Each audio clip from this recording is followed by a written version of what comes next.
Thanks for staying with us. We're still discussing this horrifying story of a mother who molested her 3-year-old daughter, and you were trying to explain what the jihad meant in religion. Yes, I was saying that, you know, when the word is jihad is read in Western books, it's supposed to be a war, whereas it's an internal battle that a person is supposed to have to get better. So end Jannah means that you've improved yourself over time, fought all your evils and vices, your demons. So this, as an adult, even if it happened to you, it's a demon. You know, because you just know that if you are a victim of something, you know it's something that was done badly to you. To do it to some other person is because you've not fought that, you're justifying the evil as opposed to fighting it. You know, they were also encouraged to fast, to learn to restrain, to learn control and all of those things. So all those things you're supposed to do as an individual to make yourself better. You didn't do them till you became a mother. You didn't do them when the need arise. You didn't control yourself. You didn't think of, no, this was done. Even if that's the justification to me, I cannot do this to my child. You know, there's also the angle of making a video of it, which for me, I have seen where people make videos of abuse of children, pedophiles make videos and sell the videos. There are also cases of people, you know, having unconsented sexual intercourse with adults and making videos. They also monetize. You know, so I don't understand the video part, because I don't think that this is something you enjoy watching. You should enjoy watching, but maybe there's a whole industry. Yes, there's a whole industry where that is what they do. They take picture, they do these things to children and then they sell it. And at least in America, where we get to hear this sort of news, they don't joke. Like they've had many top Hollywood stars who have been caught in things like that. That was the end of their life, the end of their career, everything. So for us, we still have a culture where we try to hide. And the blame I put mostly on women when it happens that is the father to his child. The women try to turn the other, you know, turn away, pretend they don't see what is happening. Family will sit down to discuss this. Don't put our family out there in shame. Remember the alleged story of the doctor. One of the things that came out was that the mother was telling the wife, don't do this to us, don't put the story out there. So we have that culture, and I'm happy that this man, you know, this is one man. We don't know about other men. If they to think it's something that can be discussed in the house, or I would let you go away and I'll continue raising this child. Because with children, we just assume that we always say, oh, she's really young, she's just 3 years old, maybe she won't even remember. No, we talk about children, their resilience. Yes, it's true they are quite resilient, but sometimes they go through some things that will forever, you know, mar them, you know, psychologically. And if nothing is done, you know, it shows up in their adulthood in one way or the other, and we'll be wondering, why is this child behaving in a certain way? And I'll go back to what I said earlier, that going for long-term psychiatric care is not something I see Nigerians embrace as a culture. And so my fear is she may not get that sort of support that she will need over a long period of time. When the case is still exciting, when the case is still fresh, yes, you may get. And you know, the sad thing is, when you're in a situation like this, usually it's the mother that will be on your case. Your mother will take you to these things. But now the mother is the one that is not there. Fathers are not usually so like primary caregivers. He may be now off to trying to look for money to make sure that she gets, and if she does not get another person who can stand in like a mother and love her and make sure she gets this evaluation over a long period of time, if the government does not stand in and make sure she gets over a long period of time, and we know from experience that our government is usually not long-term as well, will this girl truly, by the time she's 18, 21, have gotten the treatment that she needs to help her become a well-adjusted human being? I'm not sure. God help her. But another angle here is that maybe she was in the relationship with the dad, and she wanted to trap him, and she got pregnant along the way. I'm just trying to understand this whole thing. And then she got pregnant along the way, and then she gave birth to the child. I think at some point maybe she just thought that, let me destroy this child once and for all. Since I don't love the child, and the man didn't marry me at the end of the day. So why is this child part of me? So let me just... Why did she bite the child? Yeah, so it maybe mistakenly happened. You know, where you said that you should ask yourself questions am I ready to be a mother or something? So maybe she didn't ask herself those kind of questions because she was not ready. We hardly do. So maybe she thought she was ready. Yeah. So it should maybe be just happened, accidentally happened. Let's And then, you know, this talk was about abortion, right? So abortion was there. Legitimize it, give her options of adoption at birth, you know, give several options. I hear that. You're not supposed to keeping the child and abusing the child. If this child grows up an adult and we never discover this, imagine how many years of abuse she would have left to live. Imagine the number of children that are out there who have gone through this, but nothing right has now been that done. their fathers are not there's something reporting. Miriam said that just took my mind back to how the human mind works, right? Many people are living a life that they think is their own, but it's actually being driven by the experiences they had in childhood. And psychology will tell you that from the time a child is in the womb, their subconscious mind starts absorbing. If you see women who are in abusive relationships that their husbands beat, the child in the womb who has experienced the beating of the mother is ingrained in the subconscious. And sometimes when we grow without really understanding what is going on, we're acting in a certain way that we cannot trace back to our childhood.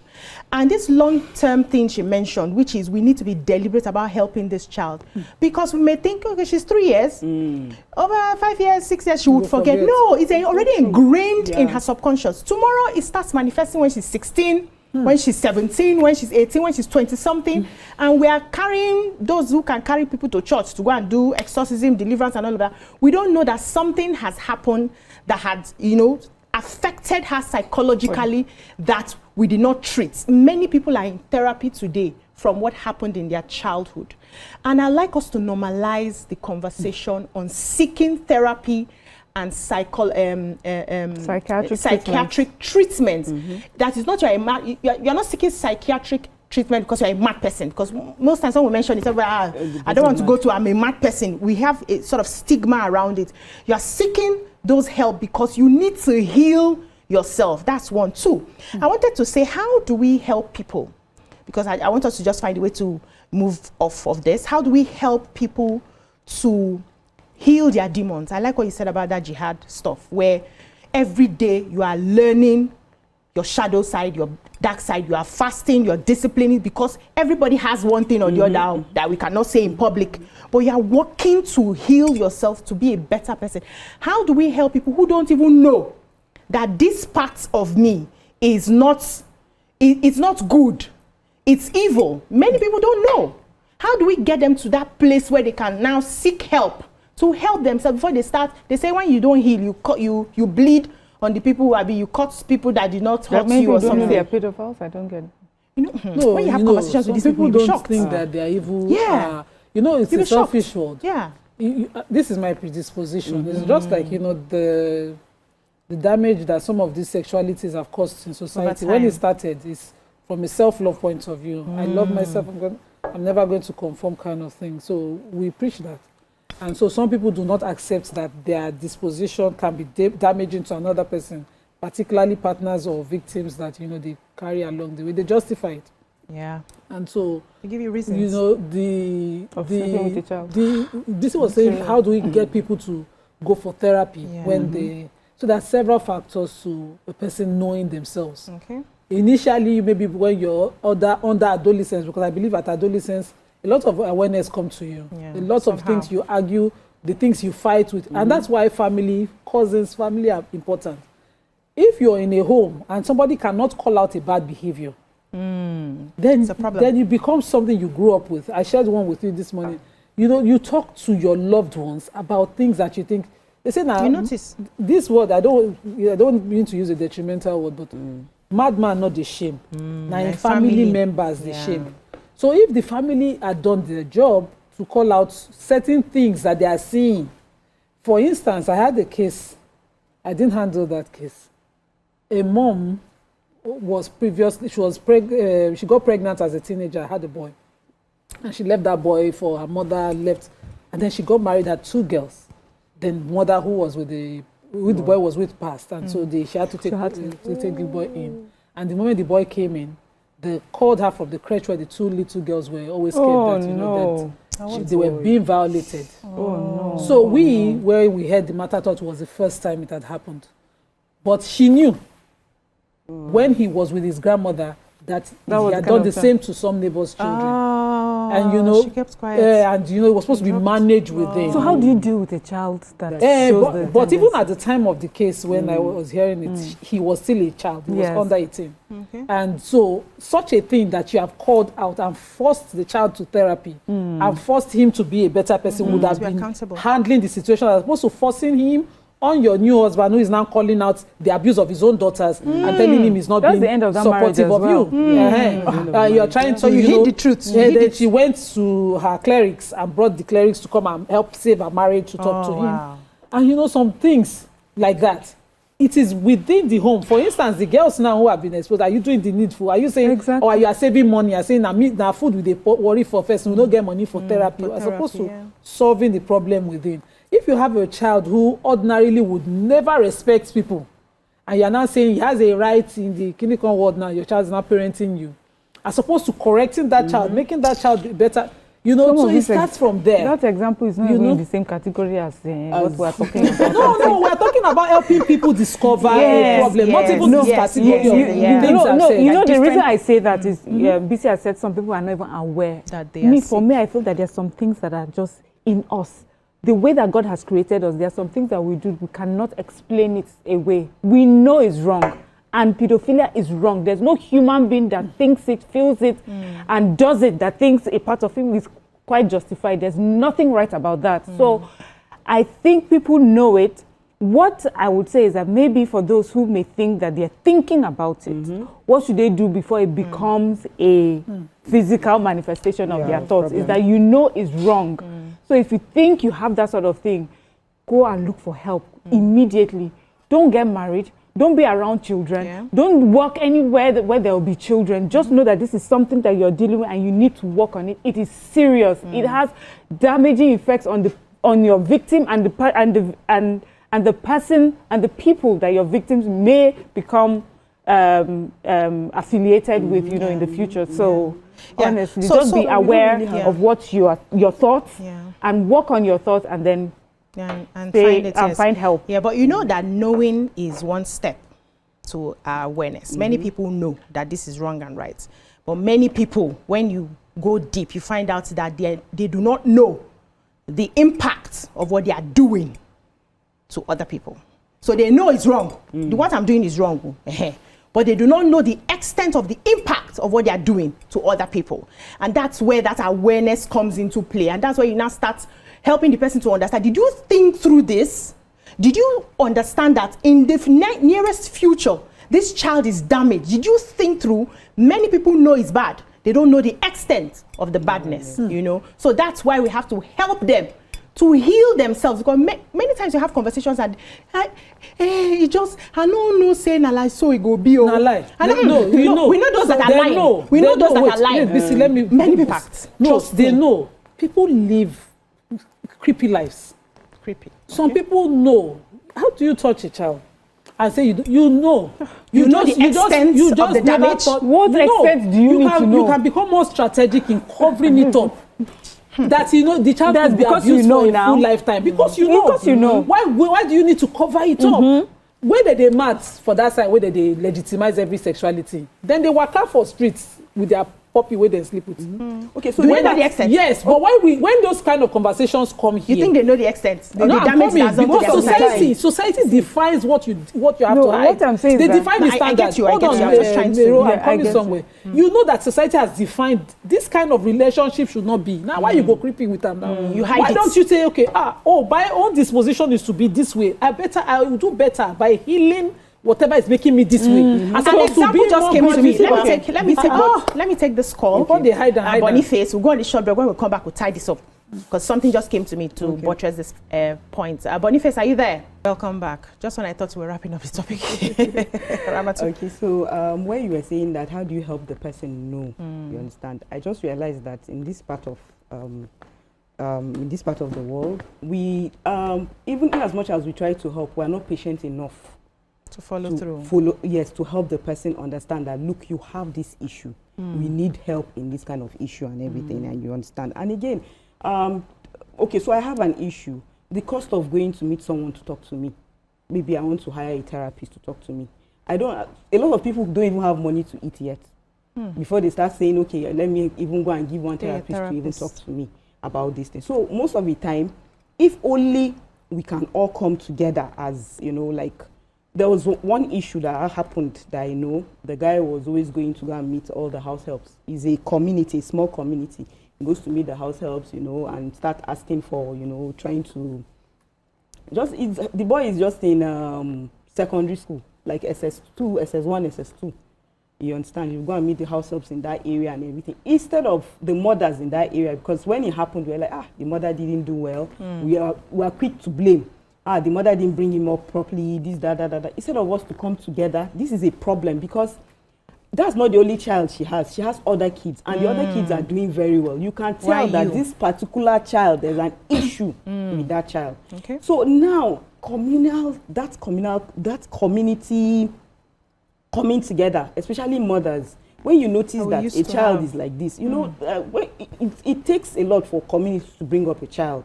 I grew up in an estate, and I know how much mothers came together each time a child does something wrong. They will come together, and call you, you know, talk to you and everything. But these days, it's like competition. See him, see her. They didn't bring him up. Instead, you go inside, you warn your children, I don't want you to play with this boy, I don't want you to play with this child, I don't want you to. Instead of coming together to you know, handle the issue properly.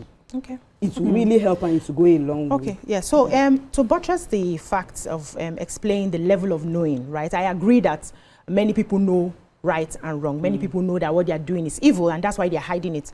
But it's the extent of the knowing which is where the deeper problem is, especially for those people that are not really okay, right? So let me give you this analogy. This analogy does not necessarily, you know, work in line with, but I just want to use it to explain the far-reaching implications of the ability for someone to know or not know properly, right?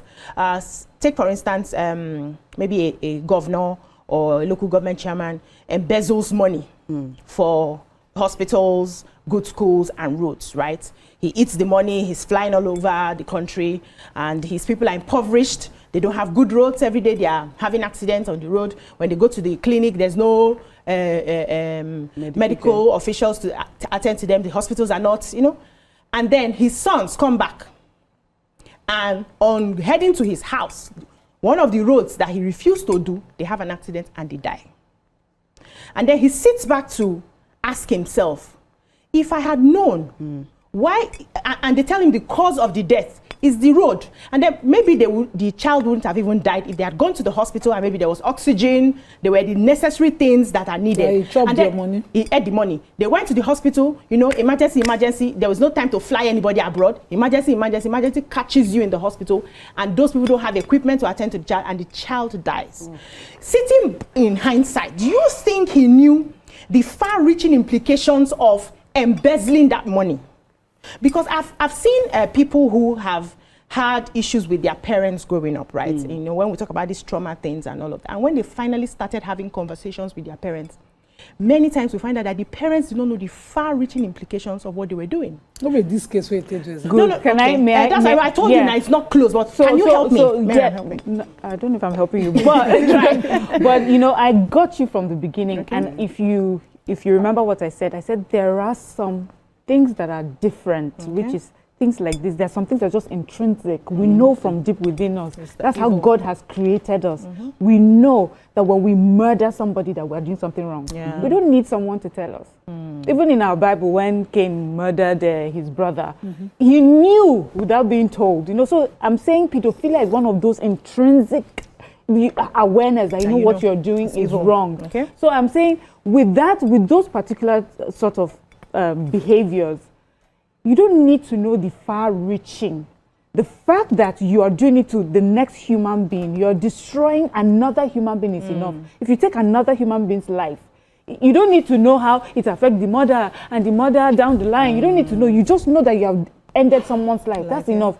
If you sleep with a child, you already know that you have betrayed the child. You have violated that child. You have destroyed the child. So you have a child that is, a human being that is alive, but mentally, emotionally, you have finished that child. That is what you're doing. that you know that one is enough. You don't need to know what to the the bigger story the far-reaching implications. Yes, the far-reaching implications like corruption. That is true. Some people don't know. People doing all sorts of bribery and corruption. You are working in a place. You are taking things out of your workplace to enrich yourself. Yes, as a society, we have accepted that and almost made it. Now where you work, you dey chop. Fantastic. We have that now. Where you dey work, you go chop. You know. But when it comes to things like this is a whole different class in its. Fantastic. I agree with all of you. You have done a wonderful job trying to, find a solution to this. And I'm happy that the Delta State government is on top of the matter. I just hope that this child would have therapy long term. We won't abandon, that therapy. Yeah. After 1 year, 2 years, the matter dies down and everybody faces that direction. They will follow up. And the civil societies also can pick up if, for instance, the government fails here, where they are tired, they have a lot of cases that come to their table. They can also pick up and continue. And well-meaning Nigerians also can lend support.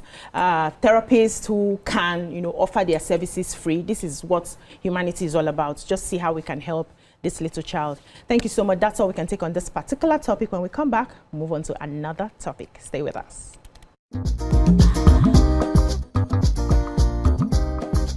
Stay tuned. Your View will be right back.